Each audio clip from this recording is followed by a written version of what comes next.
지직거리는 형광등 소리만이 정막을 깨는 새벽 2시. 인적이 끊긴 낡은 유도장의 거친 숨소리가 울려 퍼지고 있었습니다. 파란색 유도복을 입은 수님 씨의 발치에 한 남자가 쓰러져 있었습니다. 바로 그녀의 남편 박철식. 방금 전 자신이 허공을 날았다는 사실조차 믿기지 않는 듯 철식은 바닥에 퍼진 채 벌벌 떨고 있었습니다. 수님아, 이게 무슨... 입 다물어. 수님 씨의 목소리가 얼음장처럼 차갑게 유도장을 가득 채웠습니다. 평소 집에서 들리던 그 순종적인 목소리가 아니었습니다. 이야기 시작 전 구독과 좋아요를 눌러주시면 감사하겠습니다. 여러분의 건강과 행복을 기원합니다. 어디서 들으시는지 댓글도 남겨주세요. 이야기 시작합니다. 신음소리 하나라도 더 새어나오면 내 몸은 다시 날아갈 거야. 수님 씨는 흐트러진 유도복 깃을 다시 잡아당겼습니다. 허리띠를 조여맸습니다. 30년 전 국가대표 선발전을 앞두고 마지막으로 맸던 바로 그 매듭법 그대로였습니다. 철식은 눈앞의 광경이 공포스러웠습니다. 30년 동안 욕설을 듣고 돈을 갖다 바치던 그 덩치 큰 마누라가 지금 사자처럼 자신을 내려다보고 있었기 때문입니다. 이봐, 수님아. 미쳤어? 여기가 어디라고 날 끌고 와서 이래. 철식이 비명을 지르며 발악했습니다. 수님 씨는 대답 대신 단전에서 끌어올린 기압을 터뜨렸습니다. 일어나, 얼른. 천장이 무너질 듯한 포효. 철식은 본능적으로 벌떡 일어나 차렷 자세를 취했습니다. 몸이 먼저 공포에 복종하고 있었습니다. 박철식, 난 30년을 참았어. 내가 잘해줄 때 선을 넘지 말았어야지. 왜 우리 부모님 땅을 건드리고 우리 하늘이 인생을 건드려. 수님 씨는 다시 철식의 멱살을 낚아챘습니다. 100kg에 육박하는 철식의 몸이 종이 인형처럼 공중으로 붕 떴습니다. 크악! 사람 살려! 철식의 비명은 채 끝나기도 전에 멈췄습니다. 수님 씨의 허리가 회전하며 그를 매트 위로 내동댕이 쳤습니다. 쿵! 둔탁한 충격음이 유도장을 진동시켰습니다. 삼켰던 수천 번의 모욕이 바닥을 때리는 소리였습니다. 아이고, 나 죽네. 잘못했어. 수님아, 제발. 철식은 바닥을 기며 애원했습니다. 수님 씨는 숨조차 흐트러지지 않고 천천히 다가갔습니다. 아직 아니야. 이 정도는 준비 운동밖에 안 돼. 내가 지은 죄를 갚으려면 아직 한참 남았으니까. 철식은 오금이 저려 무릎으로 기어와 수님 씨의 유도복을 붙잡았습니다. 대기업에 다닌다며 거들먹거리던 허세는 이미 증발해버렸습니다. 여보, 살려줘. 다시는 안 그럴게. 수님 씨는 그 손을 차갑게 뿌리쳤습니다. 그 영혼 없는 사과는 필요 없어. 지금부터 당신이 나한테, 우리 가족한테 잘못했던 모든 것을 하나하나 나열해. 하나라도 빠뜨리면 당신 몸은 다시 날아간다. 알겠어? 철식은 얼굴이 노랗게 질렸습니다. 평생 떡볶이나 저으며 살던 여자가 어떻게 이런 힘을 가졌는지 물을 용기조차 없었습니다. 수님 씨는 알고 있었습니다. 이 새벽의 참교육은 이제 막 시작일 뿐이라는 것을. 자, 시작해. 첫 번째 잘못부터. 철식은 떨리는 목소리로 추악한 과거를 끄집어내기 시작했습니다. 하지만 그의 목소리가 조금이라도 잦아들면 수님 씨의 눈빛은 더욱 서늘하게 빛났습니다. 왜 뜸을 들여?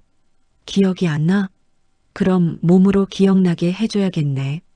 엎드려 뻗쳐. 아니. 수님아. 생각이 날 때까지 엎드려 뻗쳐. 수님 씨의 고함에 철식은 매트에 손을 짚었습니다. 수님 씨는 유도장 거울을 보았습니다. 거울 속에는 남편도 시어머니도 전혀 알지 못했던 진짜 이수님이 서 있었습니다. 오랜 시간 주인을 잃었던 힘이 이제야 제 자리를 찾았습니다. 전설의 유도 여제는 이제 사냥꾼이 되어 밀린 빚을 청산하기 시작했습니다. 지금으로부터 30년 전 대한민국 유도계에는 철의 꽃이라 불리던 한 여인이 있었습니다. 바로 이수님 씨입니다. 전국체전 3연패, 전 경기 한판 승. 그녀는 국가대표 최종 선발전을 단 일주일 앞두고 있었습니다. 그야말로 대한민국 유도계의 미래였습니다. 그녀의 허리 후리기는 마치 폭풍이 몰아치는 것 같아서 상대 선수가 매트에 닿기도 전에 경기가 끝난다는 말이 돌 정도였습니다. 하지만 운명은 가장 찬란한 순간에 그녀를 어둠으로 밀어넣었습니다. 마지막 실전 스파링 중 상대 선수의 실수로 수님 씨는 체중 전체가 실린 채 척추로 추락했습니다. 응급실로 실려간 그녀에게 돌아온 진단은 절망적이었습니다. 최소 1년 이상 절대 안정, 평생 선수 복귀 불가. 무너진 것은 척추뿐만이 아니었습니다. 20년을 바쳤던 꿈, 자부심, 삶의 목적이 단 1초 만에 산산조각 났습니다. 수님 씨는 아무에게도 작별 인사 없이 자취를 감췄습니다. 그리고 고향 인근 시장 구석에 수님 분식이라는 간판을 걸었습니다. 유도복 대신 앞치마를 둘렀지만 그녀의 눈동자는 이미 죽어 있었습니다. 바로 그때 조순자라는 여인이 그녀의 인생에 침입했습니다. 조순자는 시장 근처에서 소금 매장을 운영하며 소문난 마당발이자 독사로 통하는 인물이었습니다. 그녀는 우연히 시장 상인들의 대화를 통해 중요한 정보를 입수했습니다. 수님 씨의 부모님이 시골에서 수만 평의 과수원을 소유한 재력가라는 사실, 그리고 수님 씨가 부상으로 자존감이 바닥까지 떨어져 세상 물정에 어둡다는 약점까지 정확히 파악했습니다. 조순자의 접근은 소름 돋을 정도로 치밀했습니다. 그녀는 매일 아침 따뜻한 대추차를 끓여 수님 씨를 찾아왔습니다. 아이고, 우리 수님 씨. 이렇게 예쁜 처자가 왜 이런 험한 일을 해? 내 딸 같아서 마음이 아프네. 조순자는 수님 씨의 거친 손을 어루만지며 친어머니 같은 자애로움을 연기했습니다. 하지만 그녀의 속내는 전혀 달랐습니다. 조순자는 이미 수님 씨 부모님 과수원의 등기부등본까지 떼어본 상태였습니다. 저 순진하고 몸집 큰 계집애만 며느리로 앉히면 그 넓은 땅도 이 장사 잘 되는 가게도 다 내 손아귀에 들어오겠지. 조순자는 자신의 아들 박철식을 완벽한 신랑감으로 포장했습니다. 우리 아들은 서울 대기업에서 대리로 있어. 마음이 얼마나 착한지 자기보다 힘든 사람 보면 그냥 못 지나쳐. 수님 씨처럼 강단 있는 여자가 우리 집에 들어오면 내가 정말 업고 다닐 텐데. 수님 씨는 처음 느껴보는 따뜻한 관심에 서서히 마음을 열었습니다. 맞선 자리에 나타난 박철식은 조순자에게 철저히 교육받은 대로 행동했습니다. 깔끔한 정장을 입고 유도 선수였던 수님 씨의 과거를 치켜세우며 자신은 화려한 여자보다 성실한 여자가 좋다고 속삭였습니다. 하지만 철식은 대기업 사원이 아니었습니다. 도박빚에 쪼들리던 백수였습니다.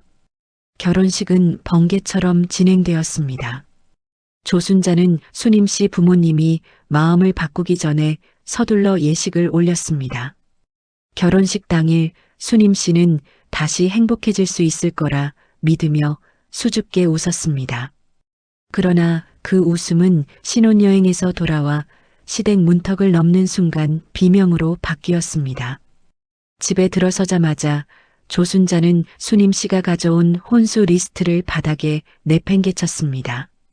겨우 이게 다냐? 과수원 집딸이라더니 손이 이렇게 작아? 야, 당장 가서 앞치마 둘러. 오늘부터 이 집 가계부는 내가 관리한다. 내가 번 돈 10원 한 장까지 나한테 보고해. 수님 씨는 귀를 의심했습니다. 어제까지 자신을 딸이라 부르던 그 인자한 표정은 온데간데였고 눈앞에는 돈에 굶주린 늙은 여우만이 서 있었습니다. 박철식 역시 본색을 드러내는데 일주일도 걸리지 않았습니다. 그는 대기업에 출근한다며 매일 아침 집을 나섰지만 사실은 조순자가 준 용돈으로 도박장과 유흥업소를 전전했습니다. 심지어 결혼 전부터 사귀던 내연녀가 있었고 수님 씨의 예물을 몰래 팔아 그녀에게 명품백을 선물했습니다. 수님 씨가 이 사실을 알고 항의하자 철식은 비웃으며 그녀의 어깨를 밀쳤습니다. 야, 내 얼굴이랑 그 덩치를 봐라. 내가 미쳤다고 너 같은 거랑 살겠냐? 내 집 구석 돈 보고 결혼해 준 거니까 입 닥치고 돈이나 벌어와. 수님 씨는 그제야 깨달았습니다. 자신이 선택한 것이 사랑이 아니라 정교하게 설계된 지옥이었다는 것을 말입니다. 결혼 후 30년이라는 세월 동안 수님 씨의 삶은 인간으로서의 존엄성이 완전히 거세된 머슴의 삶이었습니다. 조순자와 박철식은 수님 씨를 가족이 아닌 무한정 돈을 뱉어내는 자동인출기이자 가사 노예로 취급했습니다. 특히 조순자의 악행은 상상을 초월했습니다. 수님 씨가 임신해서 입덧으로 물 한 모금 넘기지 못할 때도 조순자는 새벽 5시에 그녀를 깨워 제사 음식을 차리게 했습니다. 야, 임신이 벼슬이냐? 나 때는 애 낳기 직전까지 밭갈았어. 유도했다는 년이 엄살은. 조순자는 수님 씨 뒤에서 끊임없이 폭언을 쏟아냈고 심지어 음식에 간이 맞지 않는다며 뜨거운 국물을 수님 씨의 손등에 끼얹기도 했습니다. 딸 하늘이가 태어난 후 지옥은 더욱 깊어졌습니다. 조순자는 하늘이를 볼모로 삼아 수님 씨를 협박했습니다. 너 한 번만 더 내 말 거역하면 이에 데리고 나가서 굶겨 죽일 줄 알아. 내 친정 부모님한테 내가 여기서 어떻게 사는지 다 풀어버릴까? 부모님께 불효를 저지를 수 없었던 수님 씨는 그저 눈물을 삼키며 견뎠습니다. 산후조리도 제대로 못한 채 아기를 업고 분식집으로 나갔고 뜨거운 기름이 튀는 가마솥 앞에서 아기를 달래며 떡볶이를 저었습니다. 남편 박철식은 갈수록 가관이었습니다. 그는 아예 대놓고 외도를 일삼았으며 도박빚이 쌓일 때마다 수님 씨의 가게로 찾아와 행패를 부렸습니다. 손님들이 가득한 와중에도 수님 씨의 머리채를 잡고 흔들며 돈을 내놓으라고 소리를 질렀습니다. 이 곰 같은 년아, 내가 돈을 숨겨두니까 내가 사업이 안 되는 거 아냐? 그는 수님 씨가 하늘이의 대학 등록금을 위해 10년 동안 모은 적금 통장까지 몰래 훔쳐 달아났습니다. 수님 씨가 울며 매달리자 그는 수님 씨의 가슴팍을 발로 차며 조소했습니다. 이게 다 우리 가족 잘 살자고 하는 거야. 억울하면 경찰에 신고하든가. 이혼하는 순간 내 딸 인생도 끝인 줄 알아. 하지만 그들은 몰랐습니다. 수님 씨의 침묵은 굴복이 아니라 축적이었다는 사실을 말입니다. 수님 씨는 매일 밤 가게 문을 닫고 홀로 남은 주방에서 은밀한 훈련을 시작했습니다. 그녀는 20kg 넘는 쌀가마니를 양손에 들고 스쿼트를 하며 하체 근력을 회복했습니다. 수천 번, 수만 번 무거운 가마솥을 옮기며 단련된 팔 근육은 선수 시절보다 더욱 단단해져 있었습니다. 그녀는 주방 구석에 녹음기를 숨겨두고 조순자의 폭언과 박철식의 협박을 낱낱이 기록했습니다. 또한 철식이 도박장으로 들어가는 모습과 내연녀와 호텔에 출입하는 모습들을 심부름센터를 통해 증거로 수집했습니다. 수님 씨는 낮에는 멍청하고 미련한 며느리를 연기했지만 밤에는 차가운 전사로 변했습니다. 유도의 기본 동작인 낙법과 매치기를 좁은 주방에서 조용히 복습하며 몸의 감각을 일깨웠습니다. 허리의 통증은 여전했지만 복수라는 목적의식이 그 통증을 압도했습니다. 그녀는 철저히 이중생활을 이어갔습니다. 시어머니 조순자가 장부를 검사할 때를 대비해 가짜 장부를 만들었고 실제 매출의 상당 부분은 아무도 모르는 비밀 계좌로 빼돌렸습니다. 30년이라는 인내의 시간 동안 수님 씨는 그들을 법적, 경제적, 물리적으로 완전히 파멸시킬 거대한 덫을 완성해 가고 있었습니다. 딸 하늘이가 중학생이 되었을 때 어느 날 엄마의 멍든 팔을 잡고 울며 말했습니다. 엄마, 제발 이혼해. 나 때문에 참는 거라면 그러지 마. 나 저 사람들이 우리 아빠고 할머니인 거 싫어. 수님 씨는 딸을 꼭 안아주며 속삭였습니다. 하늘아, 조금만 더 기다려줘. 엄마가 저 사람들이 다시는 우리를 건드리지 못하게 완벽하게 끝낼 거니까. 수님 씨의 눈빛은 이미 30년 전 매트 위에서 상대를 쏘아보던 금메달리스트의 그것으로 돌아와 있었습니다. 그녀는 이제 사냥을 시작할 준비가 되었습니다. 다행히 하늘이는 너무나 잘 자라주었습니다. 수님 씨가 미처 챙기지 못하는 경우가 많았음에도 불구하고 자신의 일을 척척 알아서 해나갔습니다. 학교에서는 항상 우등생이었고 하늘이의 뜻에 따라 엄마의 손맛을 이어받아 요리를 전공했습니다.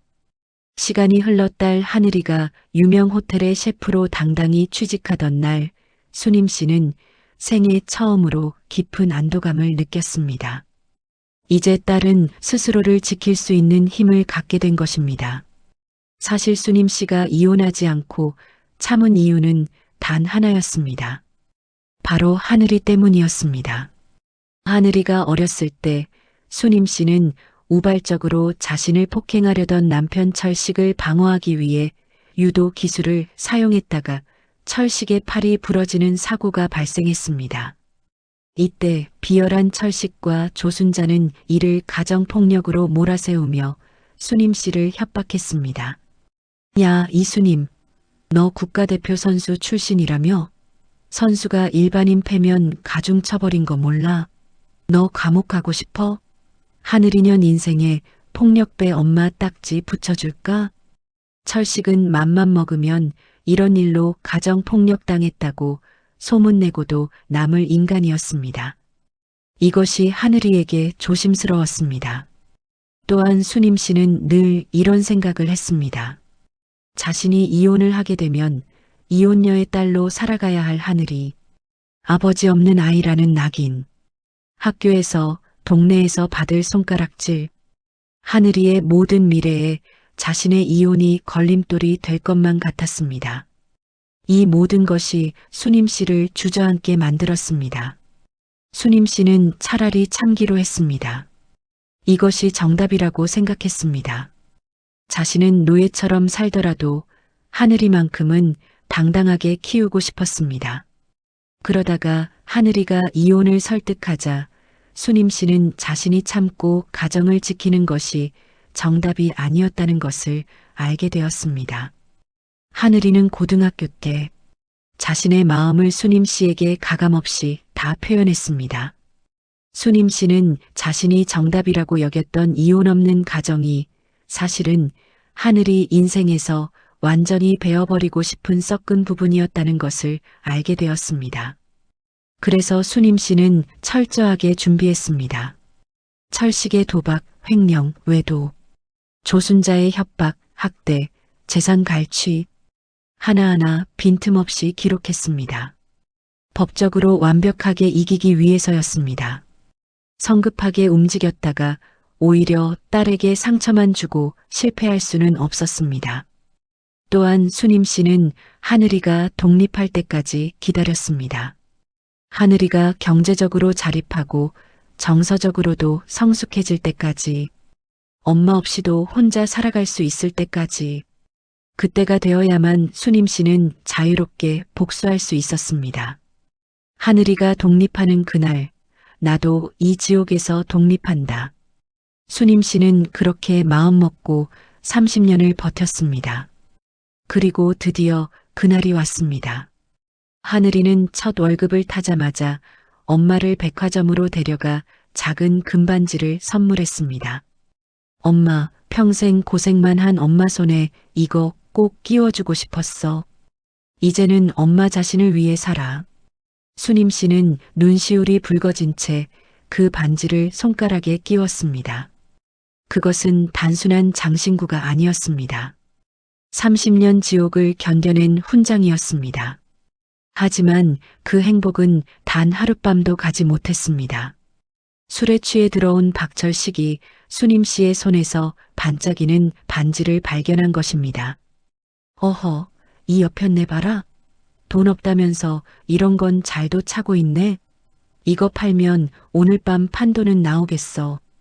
철식은 수님 씨의 손가락을 강제로 꺾으며 반지를 빼앗으려 했습니다.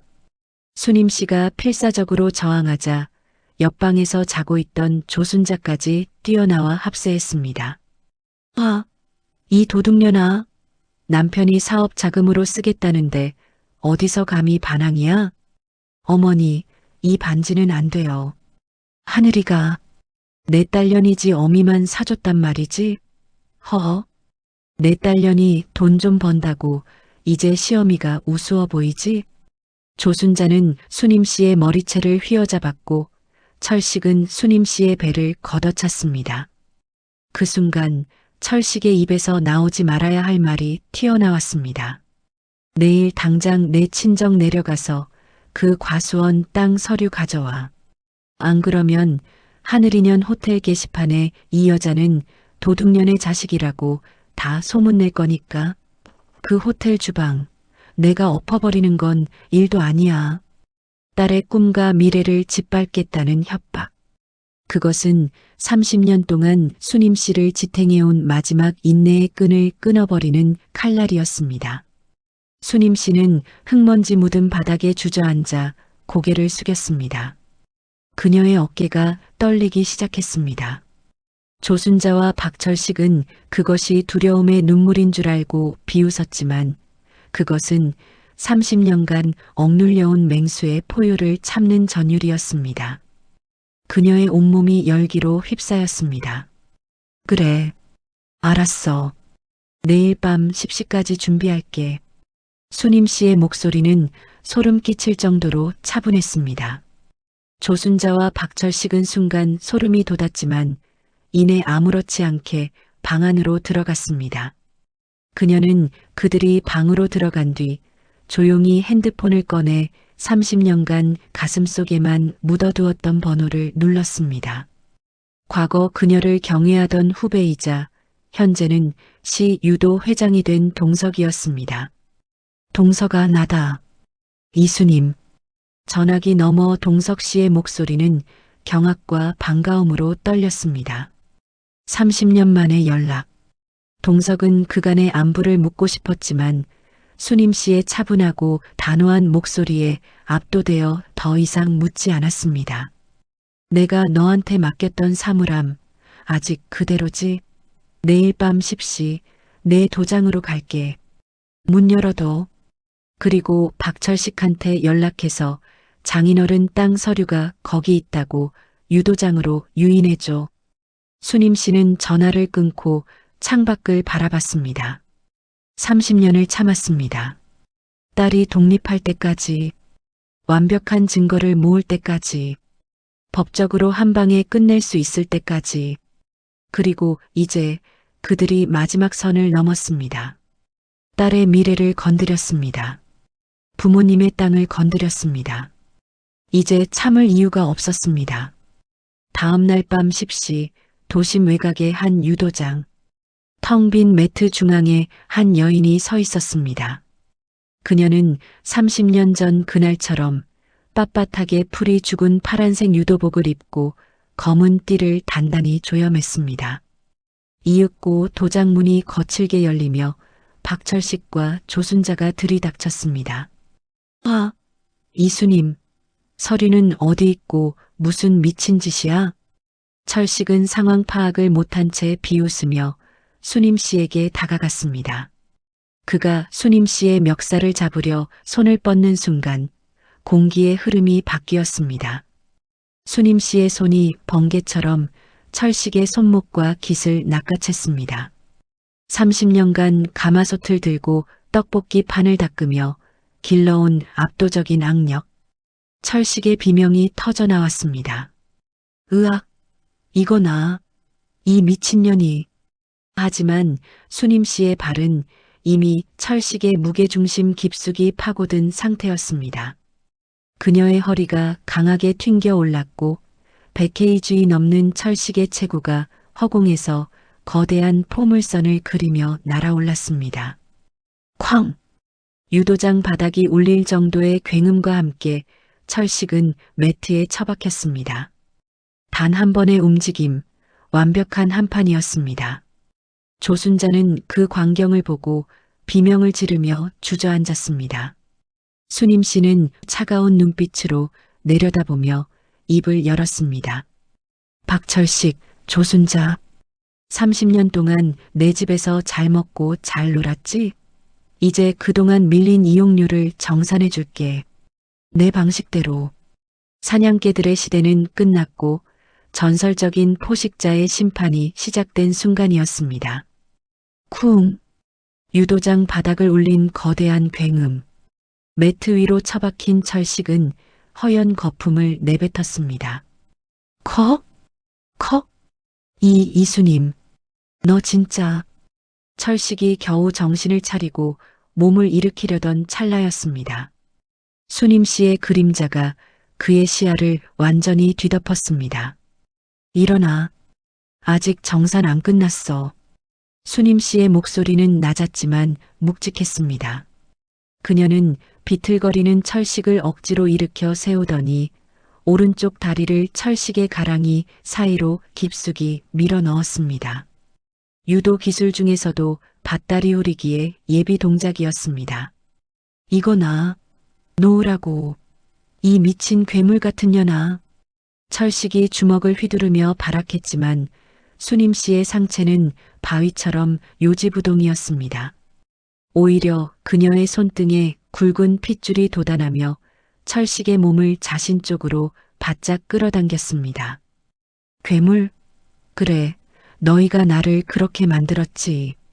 수님 씨의 오른쪽 다리가 철식의 디딤발을 강하게 후려쳤습니다. 동시에 상체를 앞으로 숙이며 강한 회전력을 가하자 철식의 몸은 맥없이 공중으로 띄워졌습니다. 쾅!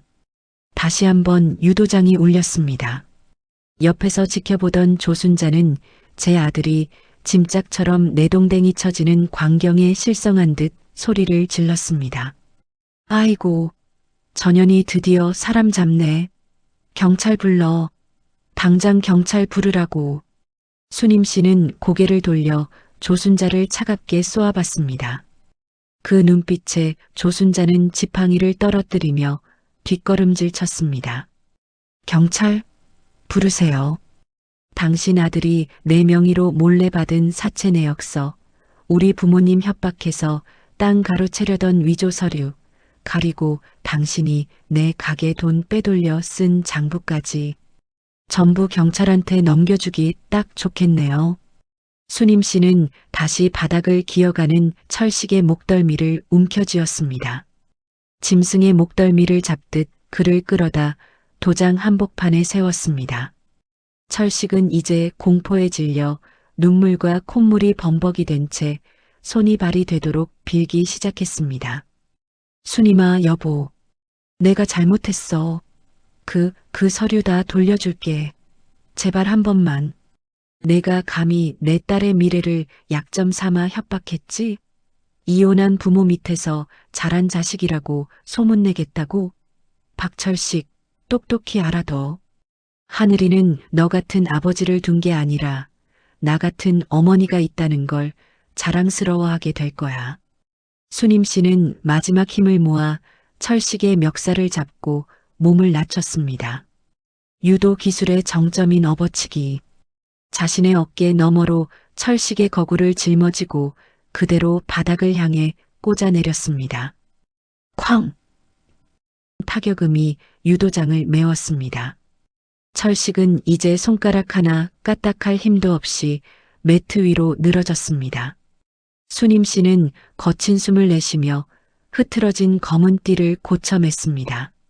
엄살 부리지 마. 내가 선수가 아니어서 다행이라 생각해. 그나마 살살한 거니까. 수님 씨는 호흡을 가다듬었습니다. 자, 이제 시작이야. 기억 안 난다는 핑계 대지 마. 내가 지은 죄를 다 나열할 때까지 너는 이 매트 위에서 한 발짝도 나갈 수 없어.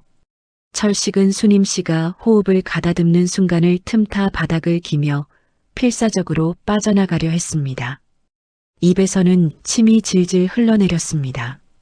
수님 씨는 철식의 허리띠를 잡아 올렸습니다. 철식의 허리가 들어 올려지자 그는 허공을 허우적댔습니다. 내가 지은 죄를 나열해야지. 어딜 쥐새끼처럼 빠져나가려고 해. 왜? 기억이 안 나? 그렇다면 기억나게 해줄게. 수님 씨는 철식을 바닥에 내던지며 우레와 같은 호령을 내렸습니다. 당장 엎드려 뻗쳐. 생각이 날 때까지 엎드려 뻗쳐를 하는 거야. 철식은 부들부들 떨리는 팔로 겨우 매트를 짚고 엎드렸습니다. 전세가 완전히 역전된 순간이었습니다. 첫 번째, 내 가게 매출 횡령한 것부터 말해봐. 어디에 썼지? 수님 씨의 낮은 목소리가 철식의 등 위로 내리꽂혔습니다. 철식은 숨을 헐떡이며 간신히 대답했습니다. 그 도박장에, 그리고 미니 아파트 월세. 그 말이 떨어지기 무섭게 수님 씨의 발이 철식의 옆구리를 툭 쳤습니다.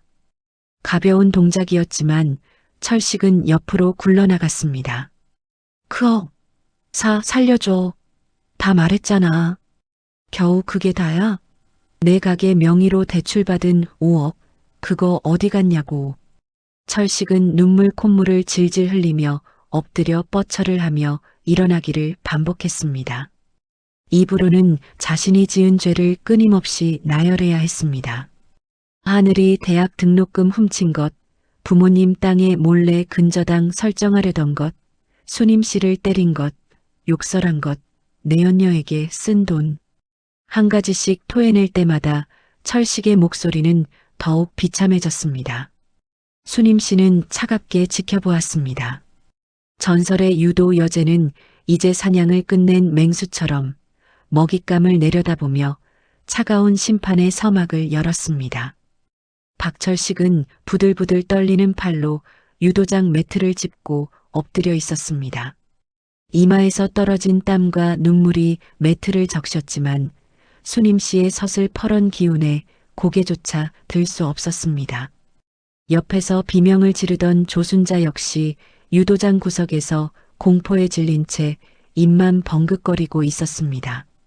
철식이 자신의 죄를 모두 토해낸 후 수님 씨는 조용히 유도장 구석에 놓인 가방으로 걸어갔습니다. 그 안에는 30년간 그녀가 홀로 준비해온 모든 것이 들어 있었습니다. 수님 씨는 노트북을 꺼내 철식 앞에 펼쳤습니다. 화면에는 철식이 도박장에서 칩을 쌓아두고 웃고 있는 사진, 내연녀와 다정하게 명품관을 쇼핑하는 CCTV 영상들이 날짜별로 선명하게 정리되어 있었습니다. 이게 뭐야? 철식의 안색이 하얗게 질렸습니다. 30년간 내가 모은 증거야.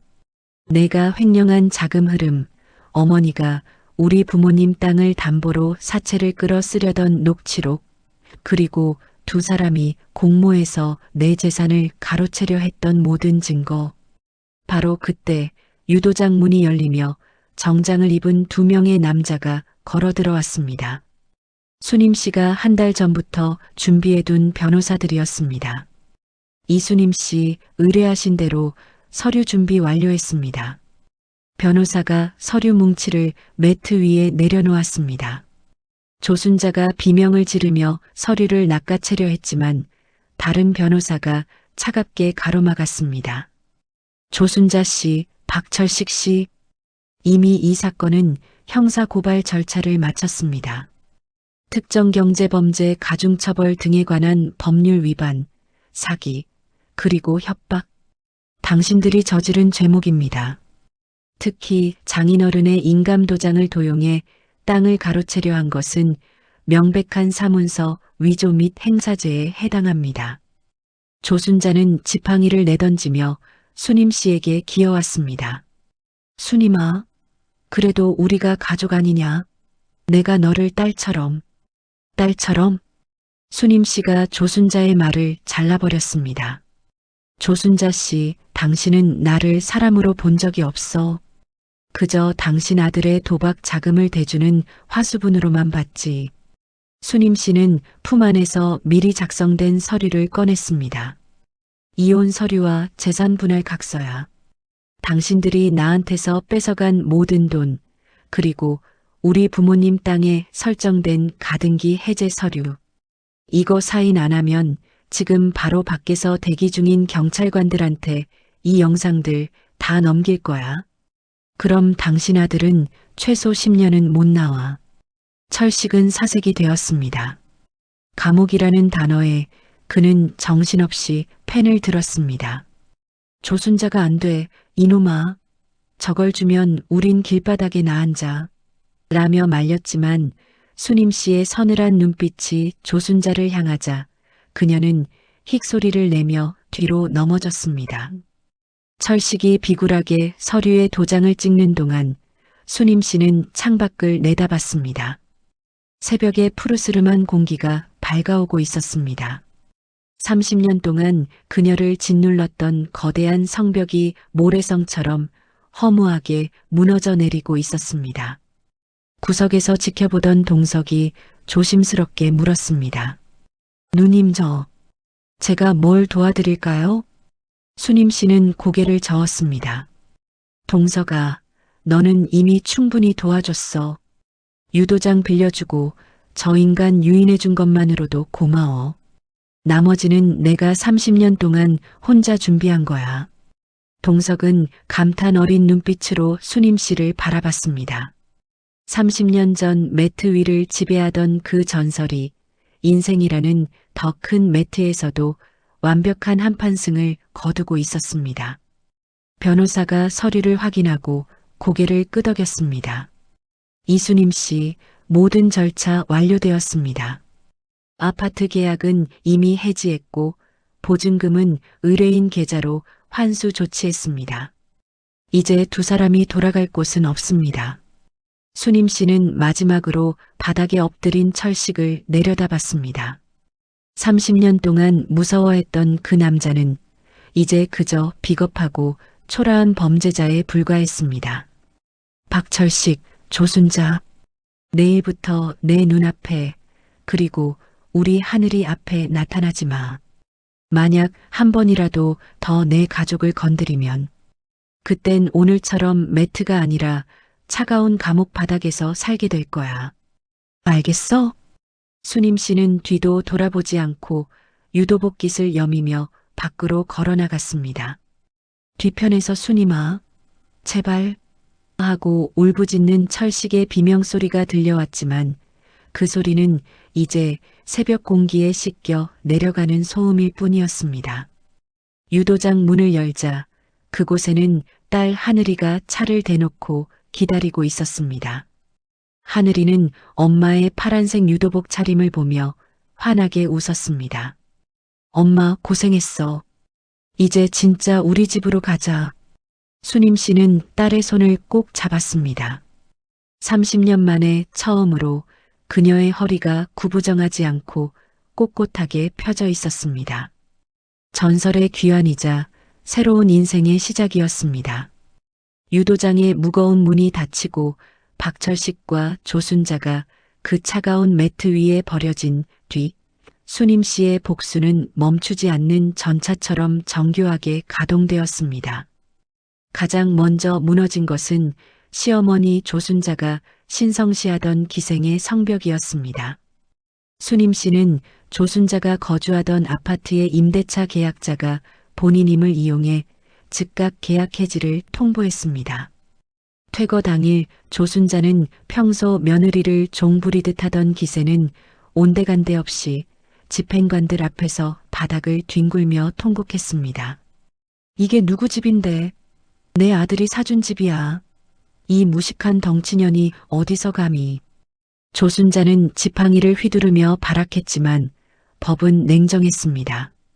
그녀가 며느리의 피땀 섞인 돈으로 사들인 명품 코트, 금반지, 고가의 보석들은 모두 부당이득 반환 절차에 따라 압류 딱지가 붙었습니다. 평생 남의 고열을 빨아 호의호식하던 노육의 상징들이 하나둘씩 거실 밖으로 실려 나갔습니다. 특히 조순자가 가장 아끼던 명품 가방이 압류될 때 그녀는 마치 자식을 빼앗기듯 울부짖었습니다. 이건 안 돼. 이건 내 거라고. 내가 산 거야. 집행관이 냉정하게 서류를 펼쳐 보였습니다. 이수님 씨 명의 카드로 구매한 물품입니다. 부당이득으로 판단됩니다. 조순자는 결국 자신이 평소 싸구려라며 무시하던 검은 비닐봉지에 낡은 속옷 몇 가지만 챙긴 채 자식처럼 아끼던 아파트 복도에서 쫓겨났습니다. 그녀가 갈 곳은 이제 수님 씨가 자비를 베풀어 마련해준 변두리의 낡은 쪽방뿐이었습니다. 엘리베이터도 없는 5층 건물, 곰팡이 핀 벽지, 삐걱대는 문. 평생 며느리를 이런 데서 살던 것들이 어디서 건방져라며 조롱하던 바로 그런 곳이었습니다. 조순자가 처음 쪽방 문을 열고 들어섰을 때 그녀는 그 자리에서 주저앉고 말았습니다. 이게 사람 사는 곳이야? 내가 여기서? 남편 박철식의 최후는 더욱 처참하고 비굴했습니다. 이혼과 동시에 수님 씨는 철식 명의의 모든 계좌를 동결시켰습니다. 사실 그 돈은 애초에 수님 씨 가게에서 빼돌린 돈이었으니까요. 하루아침에 빈털터리가 된 철식은 그제야 깨달았습니다. 자신이 사업가 행세를 하며 내연녀에게 명품을 사주고 고급 레스토랑에서 밥을 사줄 수 있었던 건 전부 아내의 피땀 덕분이었다는 것을요. 돈줄이 마르자마자 철식을 오빠라 부르며 팔짱을 끼고 다니던 내연녀 미니의 태도는 180도 달라졌습니다. 철식이 미니의 아파트 초인종을 눌렀을 때 문은 열리지 않았습니다. 대신 인터폰 너머로 차가운 목소리만 들려왔습니다. 오빠 나 바빠. 그냥 가. 미니야 나야. 문 좀 열어줘. 우리 얘기 좀 해야 하잖아. 무슨 얘기? 오빠 이제 돈도 없잖아. 나 새로 만난 사람 있어. 그러니까 이제 연락하지 마. 철식은 문 앞에서 무릎을 꿇고 애원했습니다. 미니야, 제발. 내가 너한테 얼마나 잘해줬는데. 명품백도 사주고 매달 용돈도 주고. 그때 문이 열리더니 명품백 하나가 철식의 얼굴을 향해 날아왔습니다. 이거 짝퉁이더라.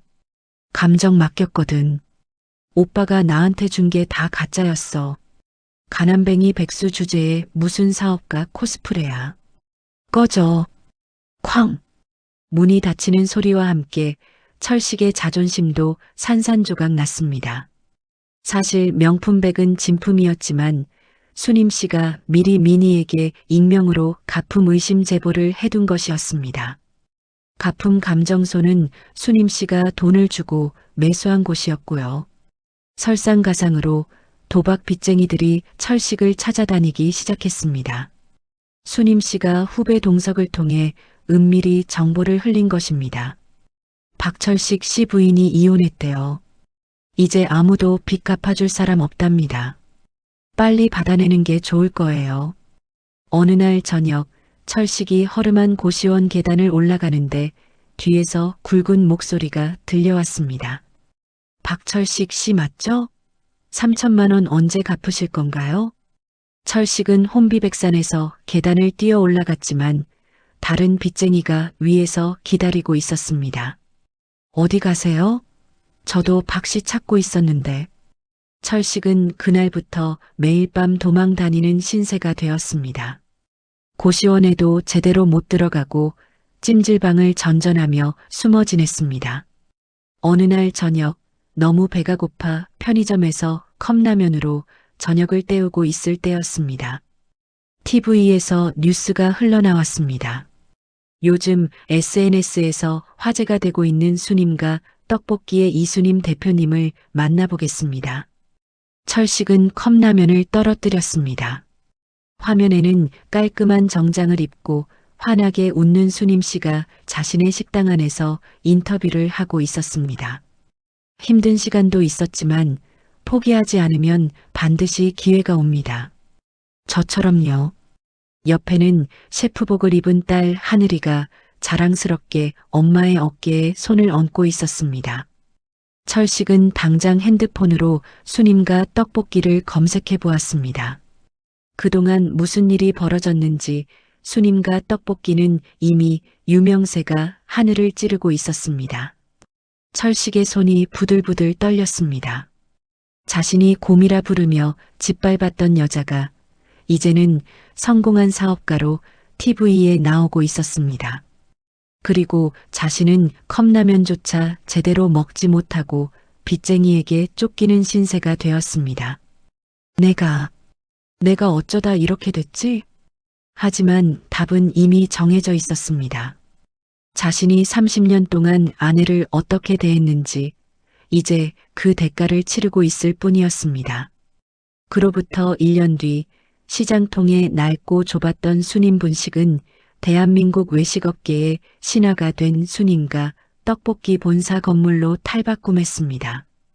수님 씨는 단순히 장사꾼에 머물지 않았습니다. 그녀는 후배 정동석 회장의 비즈니스 파트너로서 자신의 손맛을 정밀하게 공정화했고 그녀의 밀키트는 출시와 동시에 전국의 대형마트와 온라인 쇼핑몰을 장악했습니다.